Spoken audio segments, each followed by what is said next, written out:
Hello everyone, welcome to B2E परीक्षा मंत्रा। This is Rachna.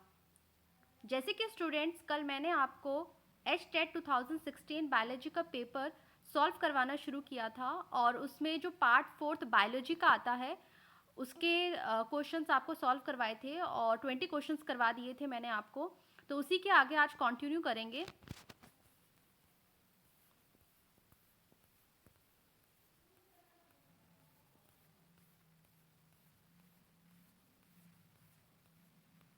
So the first question is the distance between the genes A, B, C, D in mapping unit R। हमें jeans के बीच का distance दिया है, जैसे कि A से D के A और D दो जीन्स हैं, उनके बीच का डिस्टेंस है 3.5। B और C जीन्स के बीच में डिस्टेंस है 1। A और B जीन्स के बीच में डिस्टेंस है 6। C D जीन्स के बीच में डिस्टेंस है 1.5 एंड A और C जीन्स के बीच में डिस्टेंस है 5। तो स्टूडेंट्स, अगर आप इसको ध्यान से देखें, ये जो मैपिंग यूनिट में हमें जो डिस्टेंस दिया है जीन्स का, अगर आप इसे ध्यान से देखें तो आप देखेंगे कि यहाँ पर आपको ए जो जीन है वो बार बार रिपीट हो रही है। ठीक है, ए और डी के बीच में डिस्टेंस दिया है, हमें ए से बी के बीच में भी डिस्टेंस दिया है और ए से सी के बीच में भी हमें डिस्टेंस दिया है। तो हम ऐसा मान लेते हैं कि ए जीन जो है वो पहले है, क्योंकि हमें क्वेश्चन में बताना है sequence of arrangement of these genes. हमें जीन्स का सीक्वेंस बताना है। तो अगर हम ए जीन को सबसे पहले नंबर पर मानकर चलते हैं तो ए से देखो, ए से बी का डिस्टेंस दिया हुआ है स्टूडेंट 6। ए से बी का डिस्टेंस कितना दिया हुआ है? 6 दिया हुआ है स्टूडेंट, 6 दिया हुआ है। उसके बाद यानी ए और बी के बीच में 6 डिस्टेंस है। उसके बाद देखेंगे आप तो ए और सी के बीच में देखें डिस्टेंस 5 है। ठीक है, यानी कि बी से पहले है सी, बी से पहले है स्टूडेंट सी, क्योंकि ए और सी के बीच में डिस्टेंस कितना है? 5 है स्टूडेंट्स। और उसके बाद देखो ए और डी के बीच में डिस्टेंस दिया हुआ है 3.5। सो इसका मीन्स ये है कि सी से पहले क्या है? डी, क्योंकि ए और डी के बीच में डिस्टेंस कितना है? 3.5। ठीक है स्टूडेंट्स, तो यानी कि जो सीक्वेंस बना है, देखो आप ए डी सी बी का सीक्वेंस बना है, क्योंकि ए और डी के बीच में डिस्टेंस 3.5 पहले आएगा, फिर 5 एंड देन उसके बाद 6। सो डिस्टेंस जो सीक्वेंस आपका आया है that is A D C B. तो ऑप्शन हमारा उसके अकॉर्डिंगली है option second. Option second correct है, ए डी सी बी। ठीक है, so the correct option is A D C B. Next question, infectious proteins are present in. Infectious proteins किस में present होते हैं? Options are, first is gemini viruses, second prions, third viroids and fourth is satellite viruses. So students, इसका तो direct answer है कि infectious proteins जो present होते हैं वो प्रेजेंट होते हैं प्रियॉन्स में। ठीक है, so option second is correct, prions. Next question, read the following statements with respect to cartilaginous fishes. ठीक है, तो cartilaginous fishes are fishes that have skeleton made of cartilage. इनका जो स्केलेटन होता है वो कार्टिलेज का बना होता है, जबकि बोनी फिशेज का जो कार्टिलेज होता है वो बोन्स का बना होता है। तो हमें कुछ फीचर्स दिए हुए हैं। ठीक है, हमें कुछ फीचर्स दिए हुए हैं और आपको बताना है correct options from the above are. आपको करेक्ट ऑप्शन सेलेक्ट करने हैं। ठीक है, तो करेक्ट ऑप्शंस हम सेलेक्ट करेंगे। फर्स्ट ऑप्शन है in males pectoral fins bear clasper. तो ये गलत है। कार्टिलेजनस फिशेस का जो मेल होता है उसमें पेक्टोरल फिन्स पर क्लास्पर नहीं होते, तो ये तो गलत है।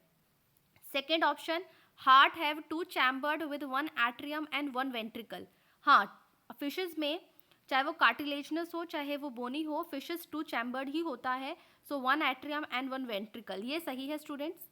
Next is mouth is terminal in which teeth are modified placoid scales are backwardly directed. तो माउथ टर्मिनल होता है बोनी फिशेस में, जबकि कार्टिलेजनस फिशेस का जो माउथ है वो होता है वेंट्रल सरफेस पे, वेंट्रल सरफेस पे होता है स्टूडेंट्स।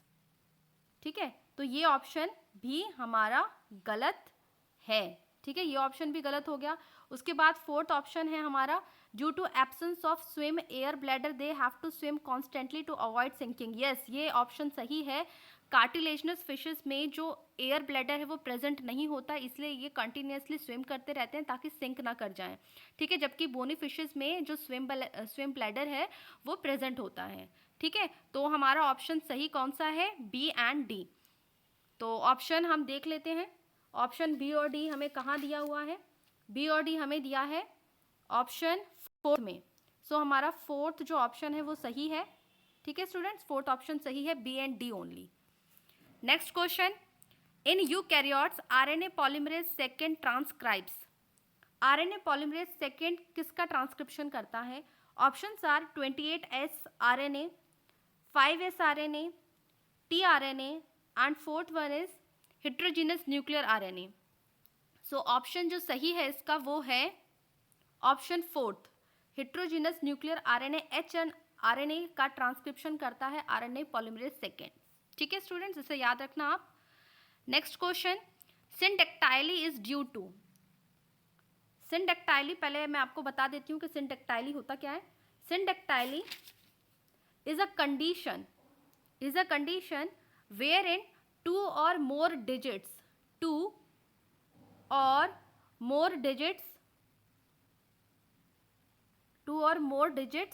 are fused together, ठीक है, 2 or more digits are fused together, ठीक है। हैंड्स की या फिर हैंड्स की जो डिजिट्स होती हैं वो फ्यूज़ कर जाएं, ठीक है, या लेग्स की जो डिजिट्स होती हैं पैरों में वो फ्यूज हो जाती हैं, तो उस कंडीशन को सिंटेक्टाइली कहते हैं। तो इसका रीज़न क्या है? Option first is multiple gene inheritance, option second is codominance, option third is polymeric gene and fourth is cytoplasmic inheritance. तो स्टूडेंट आप अपना आंसर सेलेक्ट कर लीजिए। ऑप्शन जो सही है वो है option first, multiple gene inheritance, ठीक है। मल्टीपल जीन इनहेरिटेंस जो है सही है।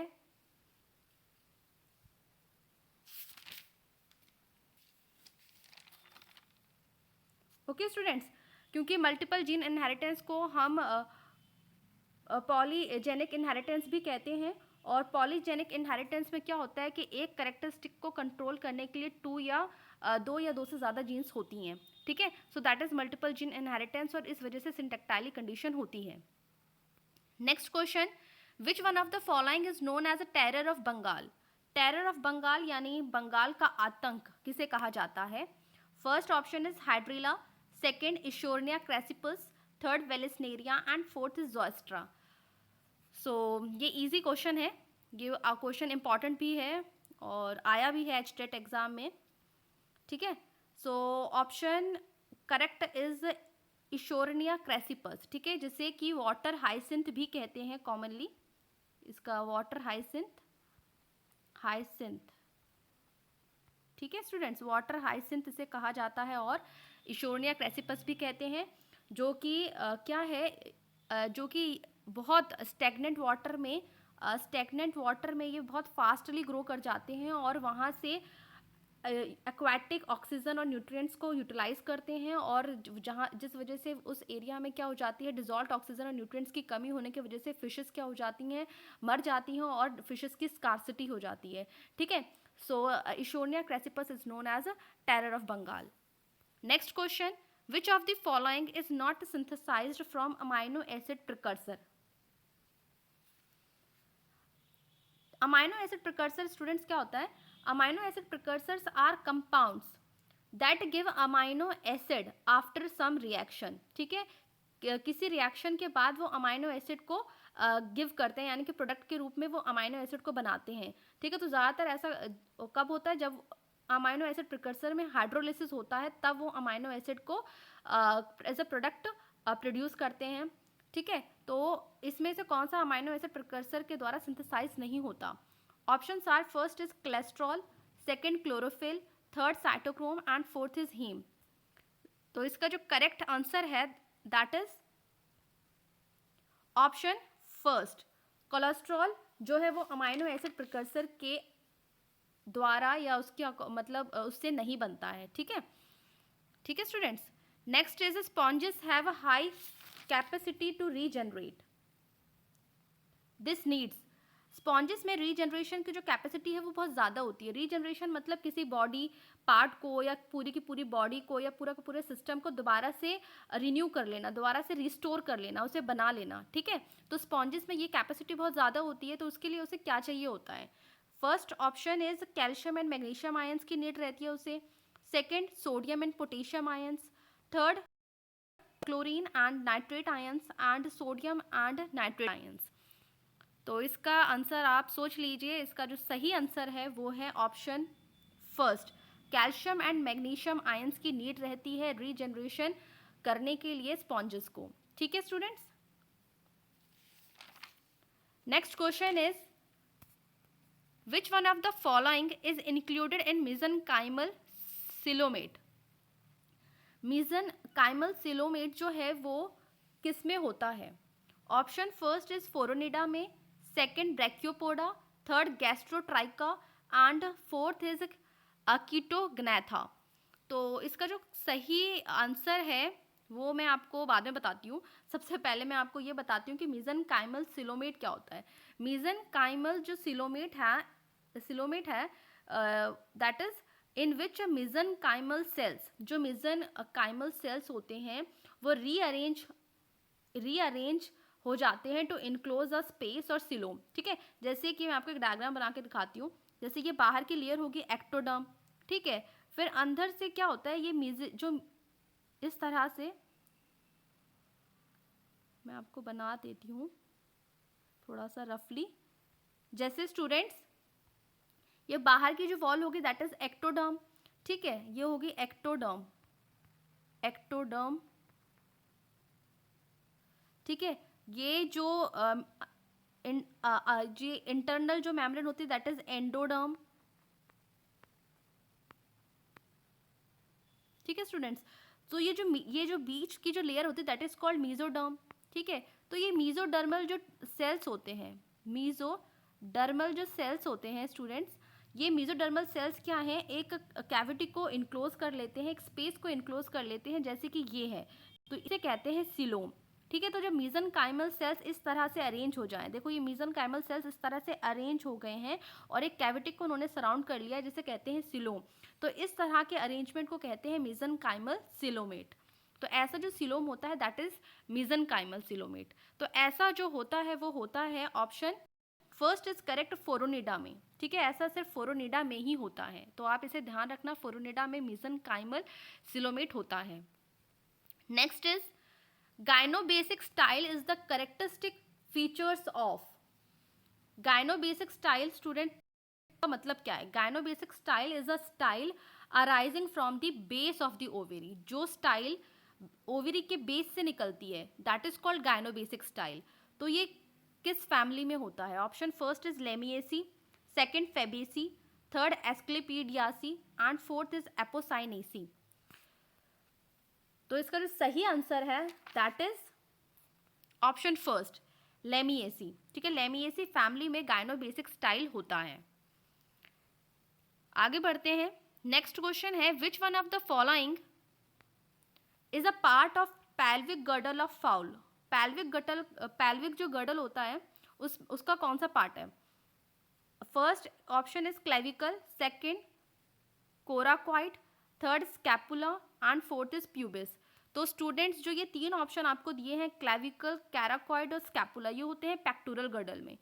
Pubis is the correct option, ठीक है। प्यूबिस जो है वो पेल्विक गर्डल में होता है। Next question, which one of the following is not used as a biopesticide. Biopesticide की तरह किसे हम यूज नहीं करते? Options are first trichoderma harzianum, second nuclear polyhedrovirus, third xanthomonas campestris and fourth is bacillus thuringiensis। So इसका जो सही answer है वो है, आप भी सोच सकते हैं, अपना आंसर जल्दी से सिलेक्ट कर लीजिए। So option third is correct, xanthomonas campestris को हम बायोपेस्टिसाइड की तरह यूज नहीं करते। Next question, the synthesis of protein starts from. Protein synthesis कहाँ से शुरू होता है? Options are C terminal amino acid, second N terminal amino acid, third intermediate position in both direction and fourth is K terminal amino acid. तो students C और N terminal होता है, तो जो ये शुरू होता है प्रोटीन सिंथेसिस वो शुरू होता है एन टर्मिनल से। So option second is correct, N terminal amino acid से प्रोटीन सिंथेसिस स्टार्ट होता है।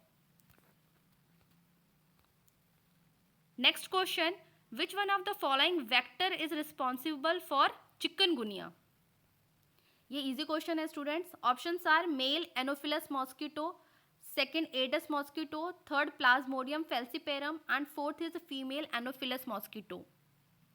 चिकनगुनिया जो है वो किसके द्वारा मतलब स्प्रेड होता है? तो जो ऑर्गेनिज्म स्प्रेड करता है मतलब किसी डिसीज को, दैट इज कॉल्ड वेक्टर। तो चिकनगुनिया में जो वेक्टर है that is option second, aedes mosquito is correct. Aedes mosquito is a vector for chikungunya. Next question, nuclear membrane is absent in? Nuclear membrane किसमें नहीं होती?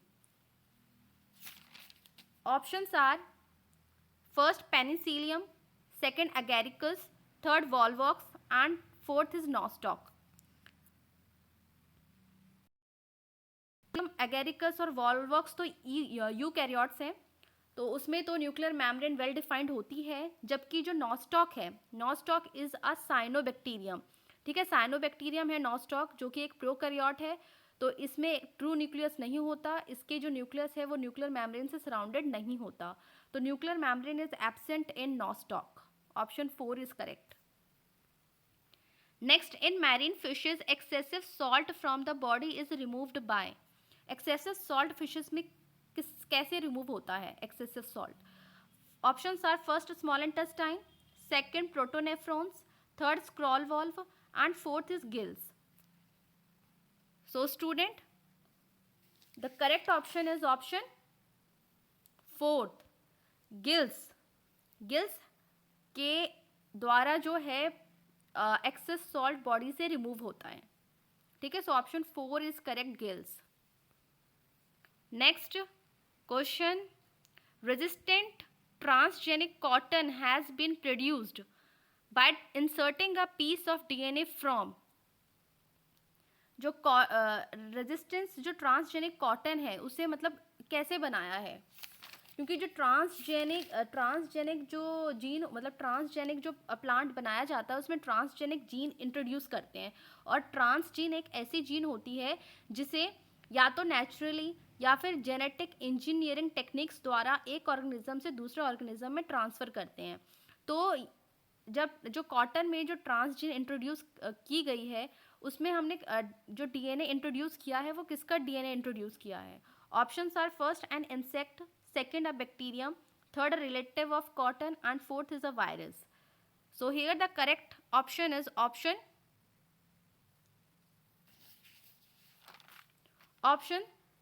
second, a bacterium. A piece of DNA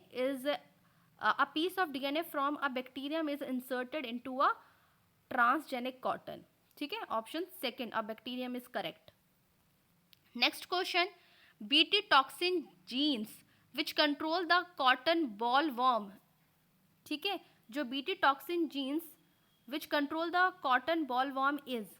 Options are cry second AC, cry third AB, cry 1AB and fourth option is cry 1AC and cry second AB.